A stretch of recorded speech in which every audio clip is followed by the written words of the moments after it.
Hello, everybody, and welcome back to All Things Medical Assistant. I am your host, Santino Tez, for this podcast. And first and foremost, I want to thank everybody for sticking around and coming back to listen to what it is that I have to say.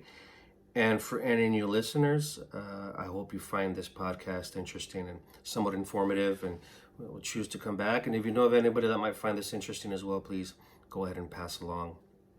Again, to mention, please follow me, check me out at allthingsmedicalassistant.com. There you'll find all my podcasts uploaded in chronological order. And I've recently started to upload these podcasts being recorded. And launching hopefully today, maybe tomorrow, you can find All Things Medical Assistant on YouTube. It'll be a YouTube channel dedicated to this podcast as well. So please check me out, listen, look, and leave a comment, concern, and I will address it at the next podcast. Okay, so thanks for listening. So last week I started a miniseries, a three-part miniseries regarding depression. And last week's first part was about how I view my job being affected as a medical assistant and with everything going on with the quarantine and this virus and the state of the political nation and all the horrible things that are happening at this time. And I didn't upload last week because my original upload was 2 weeks ago. Last week I didn't upload because I still couldn't find a seamless continuance of what it is that I wanted to say for part two of this little series here. But with this additional week that's gone by, I've had some very relevant experiences, and that's what it is that I want to share with you all with part two of this miniseries, How Depressing. So this week has been very interesting because with this quarantine continuing and the rise in infection rates, I know the governor in our state, Washington, has mandated as of starting today, this Friday, everybody must wear a mask when they're out in public. So not only do I have to wear a mask 10 hours a day at work for my shifts, but now I have to wear a mask all day out. And so does my family and my 5-year-old. So we'll see how that goes. But, that affects me because with this decision that the governor's made, it's going to be interesting. It's going to be stressful to see how people react to this and how people how people respond and how they're going to adhere to it, if they're even going to adhere to it, or if there's going to be protests on this itself, or what the follow-up will be with the governor. So it'll be interesting to see. And my stress here at home is making sure that I have enough masks to walk out of the house with. I've not done any searches on Amazon or anywhere, or I've not gone to any medical supplies, but I'm going to assume that there's going to be a shortage of masks pretty soon, if not already. And as a medical assistant, how's it affecting my job as a medical assistant with this continued quarantine and these new mandates and rules being put in effect by the governor? Well, let me tell you, it's gone up a notch or two. When I get up and I get ready and I go to work, I'm not wearing a mask. I'm driving to work. I get to work, I clock in, I get things ready. I open up the rooms, I start the computers, I look at what's coming in for the day, and then I put on a mask. Before there's any patient interaction, I put on a mask. And there I go for about, anywhere from 10 to 10 and a half to 11 hours. I'm wearing a mask, and when I drink, I have to pull it down. When I eat, I have to pull it down. I have to make sure that when I do have it off, I'm in a safe area. And it's stressful because sometimes, you forget you're wearing it, and you forget to do, certain things, and people see you and people are watching. Your patients are always watching you. And so now I have to think about this when I'm out in public. When I go to the grocery store, when I go to any retail store, when I go pump gas, it's going to be interesting to see how many people actually adhere to this and how many people are going to be agreeable, and how I'm going to get our little 5-year-old, to do this as well, because she's not a big fan of masks, no matter how cute they are. So what's happened this week in clinic for me is, the continued conversations about the coronavirus and the quarantine, and those that have finally been able to go back to work, those that are still on unemployment, those that are still waiting for a check. There's even people that are still waiting for means to get by. And in these conversations that I'm having, there's this theme that was popping up. There's this theme that was, in a sense, auto-regulating itself with everybody. It almost seemed at certain times that there was a line of individuals with the same concern coming in. So this week I thought, well, heck, this is what I can do to continue the series. Part two of three on how depressing. So this is what it is, and this is how it affects me individually, and I'll get into how it's affecting me as a medical assistant, and hopefully I can make some sense for all of you that are listening. For some of you that are dealing with depression, who aren't dealing with depression, or so know someone that's dealing with depression, or let's just see what your opinion is. If you have a comment, concern, and you're listening to me on Anchor.fm, you can send me a voice message.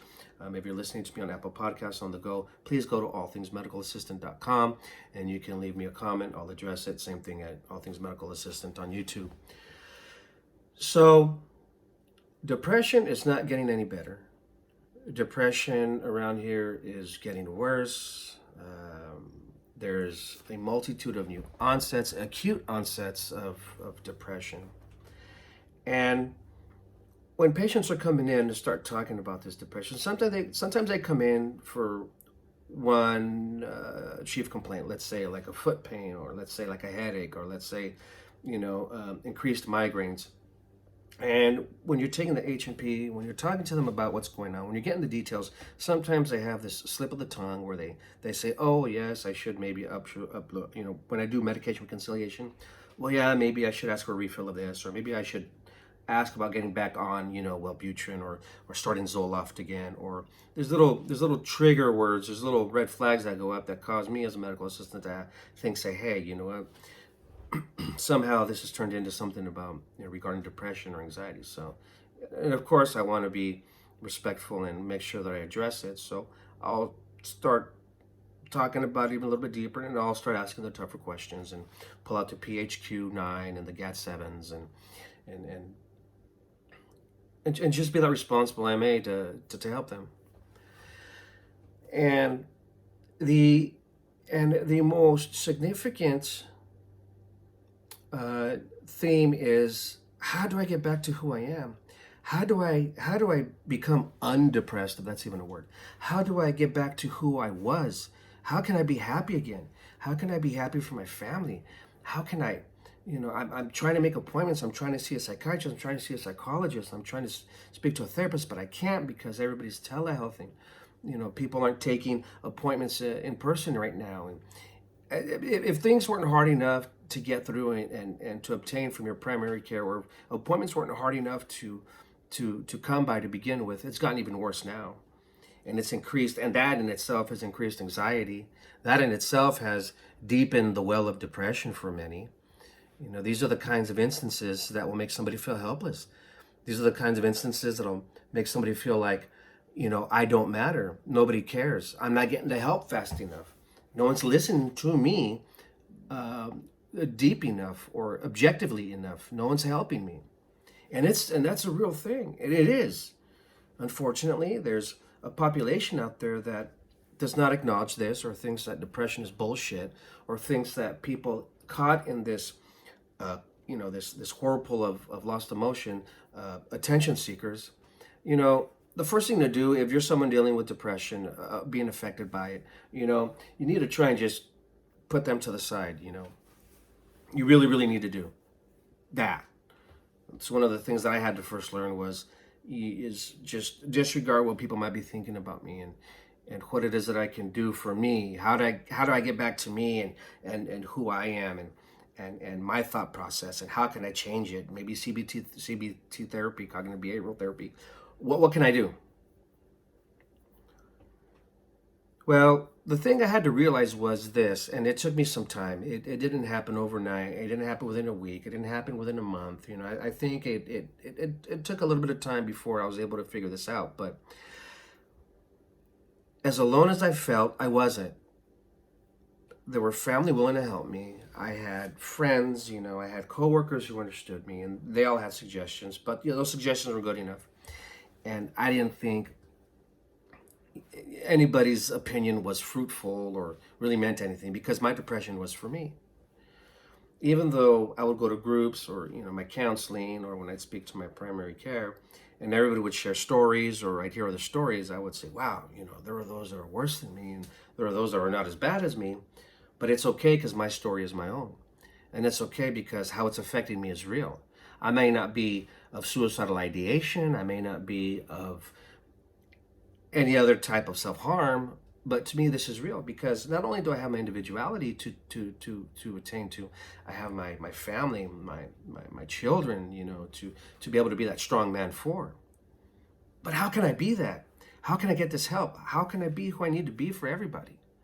Because I am me and I need to be, everybody and something for everybody. I can't slow down. I'm confused. Things are going too fast. No one's listening to me. I can't find the help. I see commercials. I hear commercials. I see posters and I see people like me, spewing out, oh, this is what we can do to help you. And it doesn't make sense because I don't feel like anybody's helping me. Rather, I didn't. I didn't feel like there was anybody that was willing to take time for me. I was just a number. I was just another statistic. I was just a way to make money or to be made money from or money of. I was mad. I was upset. I had just such a disbelief in the medical system. Even though I was a big proponent and component of it, I didn't have faith in it. I didn't believe in it. And everything for me was just a big bowl of bullshit. So I would have these pity parties. I would alienate family and friends. I would react in front of coworkers. I would just blow up. And not only is that not healthy for me, but it doesn't help my perception of me with, with people that I work with that know me very well.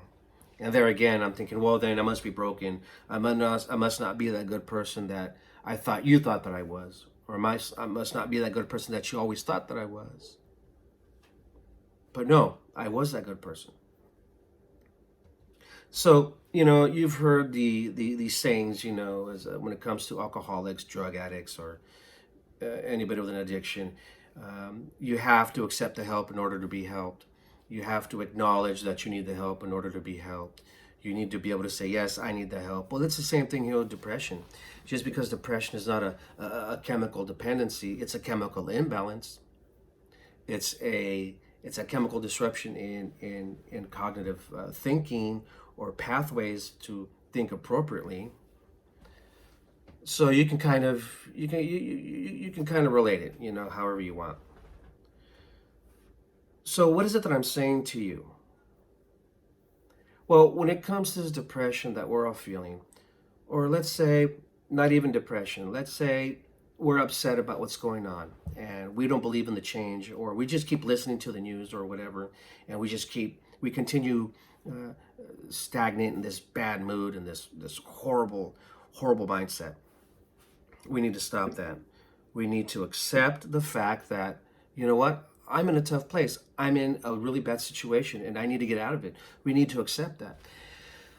Instead of trying to find a way to escape everything, and instead of trying to find a way to get away from everybody, instead of trying to find a way to disassociate from all the bad, we need to accept all that bad. We need to accept everybody's opinions. We need to accept the fact that not accept their opinions as word or law, but to accept the fact that there are people out there with opinions and you can't control that. So once you can accept the fact that you're surrounded by a world of non-objectivity, you're in a world of opinions, and you're within a world of feeling alone and loneliness and accepting it, that's going to be a start to you being able to get better. when I was able to sit down and say, "Ay, Santino, this depression is mine. It's me. It's affected me. My depression is causing me to react and be a person that I'm not usually. These are the things that I need to change."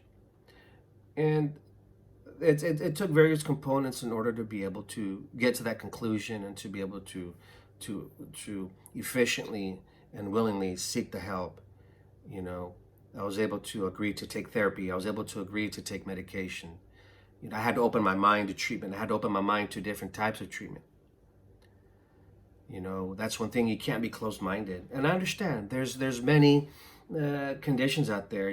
Those that have a history of seizures, as children or as adults. Some medications induce seizures, or some people are, don't have the capacity to be able to sit in a group and divulge and become vulnerable in front of a group of people.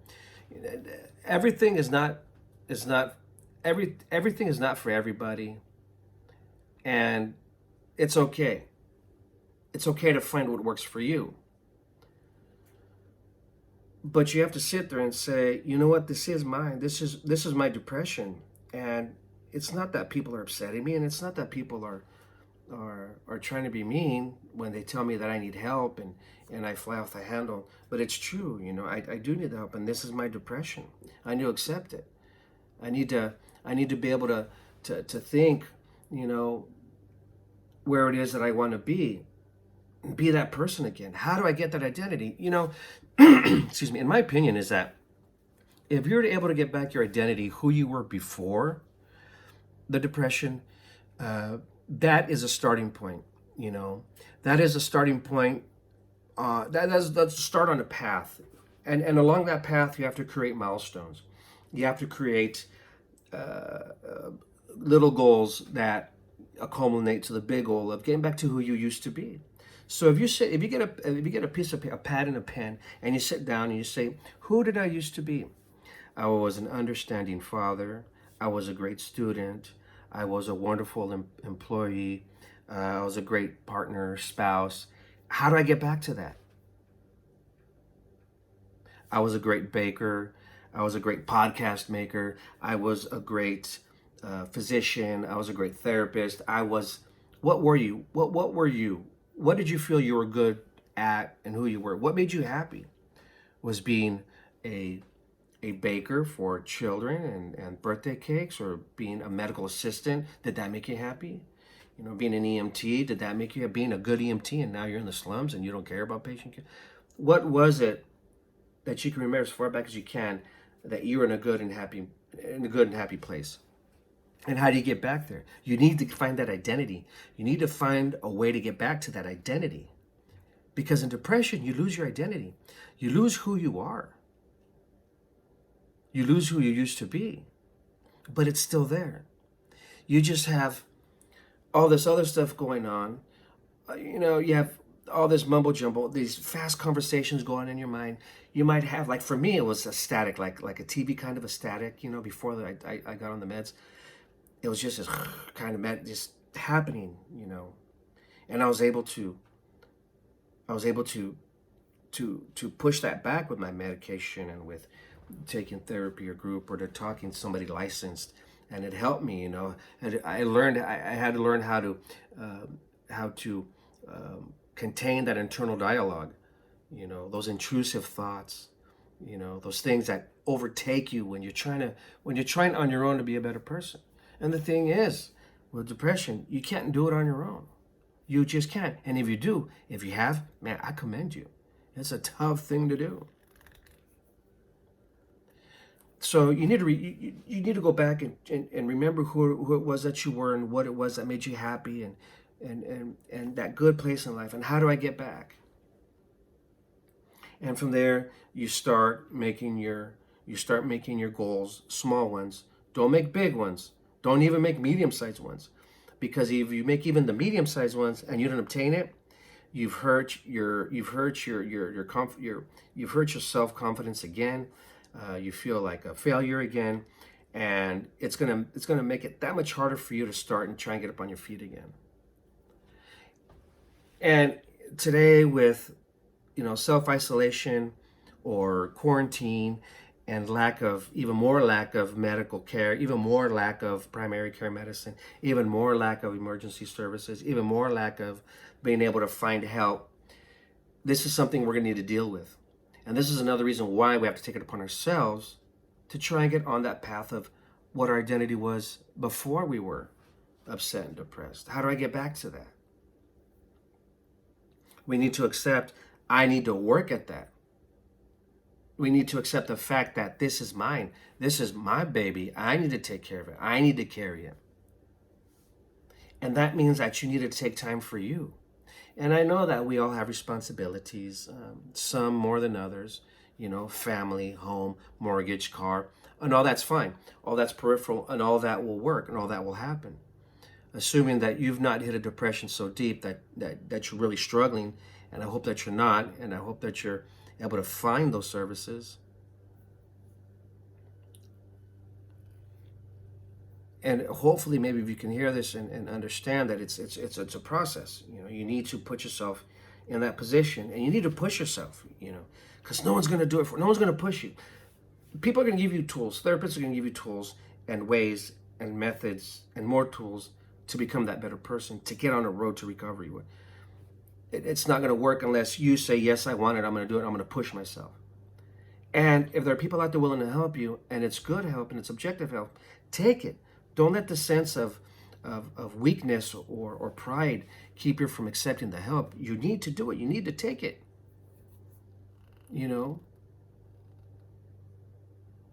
My mother has been my best friend and a very big saving grace for me. She's always been supportive, and she was always there for me. She always told me the truth, and she always pushed me to get better.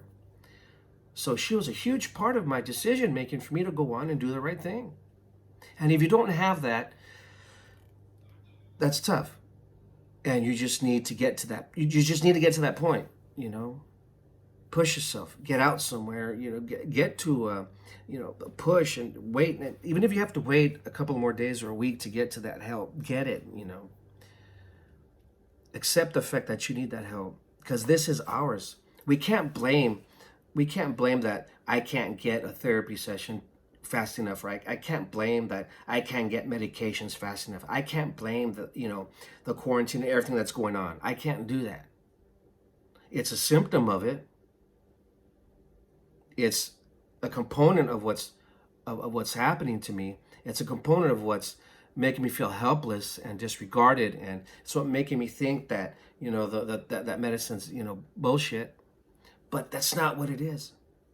I need to own it and say, well, it is what it is, but I need to get there. For many of you, it's going to be very hard. I understand that. For me, it was very hard.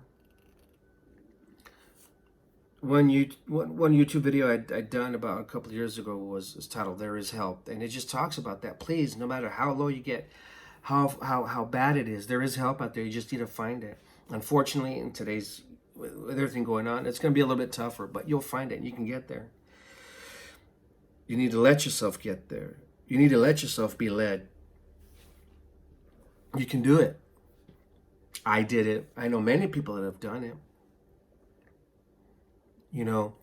And you have to understand one thing. Let me put this into perspective, okay? So let's say, you're a depressed individual, you're sad, you feel bad, but you want the help. You want the help. So go look for it, Well, okay, so what I'm trying to say to that is, in my opinion, to even have the thought that you want to find help, that you want to feel better, is a first step. And you should be proud of yourself to even think, oh man, I'm tired of feeling this way. I want to feel better. I want to get help. Be proud of yourself, because that's step number one. Okay? You get that energy and you get to that point to where you go see somebody. Be proud of yourself there, because you got up and you did something about it. You got up and you went to go find somebody, to talk to somebody, to be vulnerable in front of somebody and say, I need help. Be proud of yourself. And these two little steps that you've already taken should help build your confidence, because you should understand that I am finally doing something that I need to do. Now, if you relapse and fall back, that's fine, because this is not a perfect science, finding help, and we understand that. What I'm saying is every step that you take to get better, be proud of yourself and hold on to that very dearly and keep telling yourself every day, every Santino, today I was able to get help. I was able to talk to somebody. I can take the next step. I am proud of myself. I am strong enough. I can do this. The next day goes by. Today I get up knowing that I need help and I continue to go to my appointments. I continue to take my medication. I continue to talk to somebody. Be proud of yourself for doing that. So the point of this whole thing is, with everything going on around us, with all the destruction, negative news and everything, that's something to leave for the peripheral. We need to accept what's going on within ourselves as our own issue, and we need to find it within ourselves to look for that help. Your depression is yours. It's yours to handle. It's yours to take care of. It's yours to manage, because you can't get cured. I look at depression like alcoholism. If you go to AA, you're a recovered alcoholic. Well, I'm a recovering depressed individual, and I'm taking medications. So every day I'm recovering. You're never cured, not that I know of. You might find a way to manage it. So you're maybe a managed or a managing depressed person. I don't know. If anybody figures it out, let me know. Maybe we could make it a real term, find a ICD term for us, ICD-10, who knows. But yeah, so with everything going on, let's not forget who we are, who we were. Go back and try and find that identity. What made us happy? What made us a good person? What made us that person that everybody looked up to? What made us that person that everybody wanted to support and be proud about? Because they're still proud of you. They're still happy around you. They still love you. And again, if you're an individual that doesn't have this, my thoughts with you, and it's going to be that much harder. But the point is the same. This is something that we have to accept. This depression is yours. This depression is mine. It's mine to manage. It's mine to face. It's mine to take care of. It's mine to push away from me as hard as I can. My daughter deserves it. My daughter deserves a father who's happy, who's conscious, who's out there physically and mentally to keep her safe, to make her happy, to work hard for her to go home and earn a check to keep her happy. Because my depression doesn't belong to her. She's not the cause of my depression. Why should I let my depression bother her? Why should I let my depression affect her? No, own that shit. Own that shit and do something about it. Pep talk yourself. Do something. My grandfather was a very visual man. He was a great communicator. He used to make signs and tape signs everywhere and hang things to remind him of stuff. He would like paint sayings. Like he had one that said, communication does it right, and had it plastered on the back of his office wall. Whatever method you can find to give yourself that push, do it. Love yourself. Know that you're good enough. Remember who you were and get back to that place. And find the help, take the help, accept the help. Even if now we have to push a little bit harder, it's okay. You'll get there. Okay, so this is Santino Tez. This is part 2 of out of 3. How depressing. Yeah, this is a depressing talk. But it's true. Okay, so all of you dealing with depression out there, that's been brought on by what's going on, or that have already been dealing with depression. I wish you the best, and I want you to find that help, because it's out there, and I know it's out there because I've been taking that help for years. So don't forget, allthingsmedicalassistant.com. You can find the podcast uploaded there. You can leave me any concerns, comments, and I will address it at next week's podcast. So please, anything you want to talk about, drop me a note, and we'll talk about it. Find me at YouTube on allthingsmedicalassistant.com. Please like the video and subscribe to get the next episode when it comes out. And please, let's come together and let's communicate. We can get through this together. We can learn from each other. Just because we don't see each other, we can listen to each other. We can hear each other. We can see how we've each gone about it. Okay? All right. So this is Santino Tez, and look forward to talking to you again soon, okay? All right. Again, thanks for listening.